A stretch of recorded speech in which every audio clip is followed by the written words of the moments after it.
Je vais vous donner 5 étapes qui vont vous permettre de commencer à investir et faire fructifier votre argent.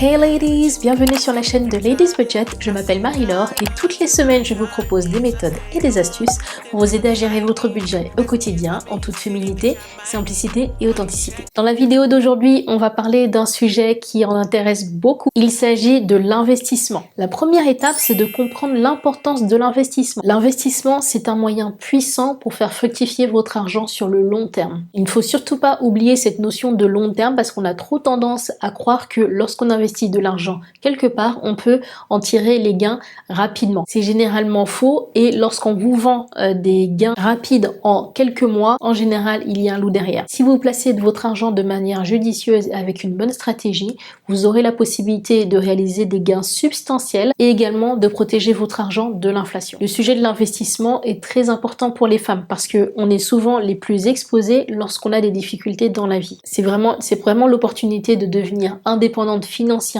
de préparer sa retraite et de financer les projets que l'on a pour notre futur. Deuxième étape, connaître son profil d'investisseur. Cette étape est cruciale avant de commencer à investir quoi que ce soit. Votre profil d'investisseur va dépendre de votre tolérance au risque et de vos objectifs financiers. Certaines d'entre vous pourront être plus à l'aise avec des investissements plus risqués pour obtenir des rendements plus élevés. D'autres, au contraire, pourront privilégier des investissements plus sûrs et plus stables et forcément avoir des gains moins élevés mais qui pourront être plus récurrents. Donc prenez le temps d'évaluer votre situation financière et également vos aspirations par rapport à votre argent pour définir le type d'investissement qui vous conviendra. Une fois que vous avez établi votre profil d'investisseur, maintenant vous pouvez établir votre plan d'investissement. Votre plan d'investissement devrait inclure vos objectifs financiers à court, moyen et long terme. Que vous souhaitiez établir un fonds d'urgence, investir dans un achat important ou tout simplement préparer votre retraite, un plan clair vous aidera à rester concentré sur vos objectifs. Vous devez également savoir combien investir régulièrement. Au début, ça peut être des petits montants, 20, 25 euros, 50 euros. Et ensuite, vous allez progressivement investir un peu plus en fonction de vos revenus. La clé de la croissance de vos investissements, c'est la régularité. Donc, je vous conseille vivement de mettre en place un virement automatique vers vos types d'investissement. Quatrième étape, connaître les différents types d'investissement. En France, on a une variété d'investissements, mais je vais vous en lister seulement quelques-uns, il y en a beaucoup plus que ça, qui nous permettent de faire fructifier notre argent sur le court, moyen et long terme. Il y a d'abord les actions. Investir dans une action, ça correspond à acheter une part de propriété dans une entreprise. Les actions peuvent vraiment offrir des rendements élevés. Par contre, elles sont beaucoup plus risquées. Par exemple, si l'entreprise dans laquelle vous avez investi fait faillite du jour au lendemain, il se peut, la plupart du temps c'est le cas, surtout lorsqu'on est actionnaire minoritaire, il se peut que votre investissement ne vous soit jamais remboursé. Les actions sont aussi fortement tributaires des changements du marché. Donc par exemple, si le secteur d'activité de l'entreprise dans laquelle vous avez investi vos actions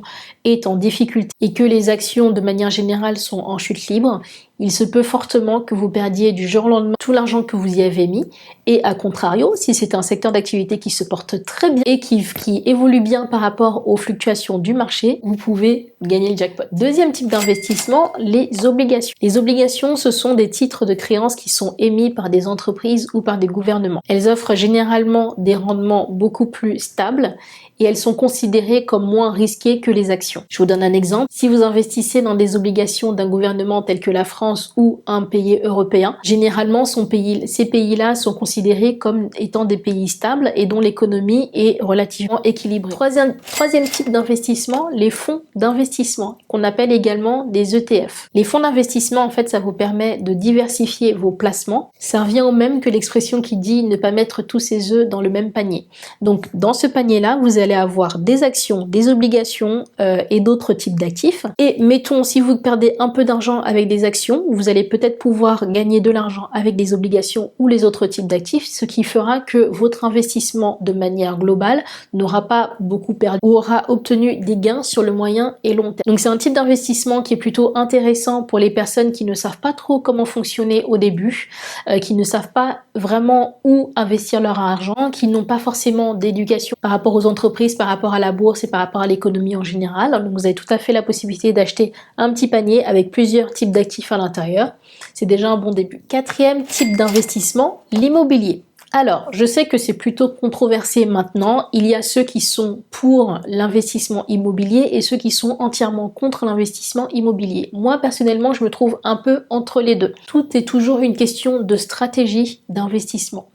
Il ne s'agit pas ici d'aller investir dans n'importe quel type de bien immobilier, n'importe où et n'importe comment. Votre bien immobilier pourra vraiment être rentable si vous adoptez la bonne stratégie et si vous êtes également patient sur le moyen et long terme. Pourquoi je vous parle de moyen et long terme? Parce que bien souvent, dans un premier temps, les gains que vous allez percevoir de votre investissement immobilier vous permettront de rembourser un crédit, si vous en avez fait un, pour investir dans ces biens immobiliers. Donc en général, les personnes arrivent à se faire des revenus passifs au bout de quelques années, une fois que par exemple une bonne partie de leur crédit immobilier a été remboursé, ou lorsqu'elles ont pu utiliser ces gains-là pour investir dans un autre bien immobilier, et là du coup forcément les gains vont s'accumuler et les revenus passifs vont commencer à être intéressants. Mais comme tout type d'investissement, l'immobilier dépend aussi des fluctuations du marché et de la santé économique du pays. Cinquième investissement, et ça en général on n'en parle pas beaucoup parce que c'est un peu plus cher dans les pays européens mais beaucoup moins cher dans les pays du continent africain,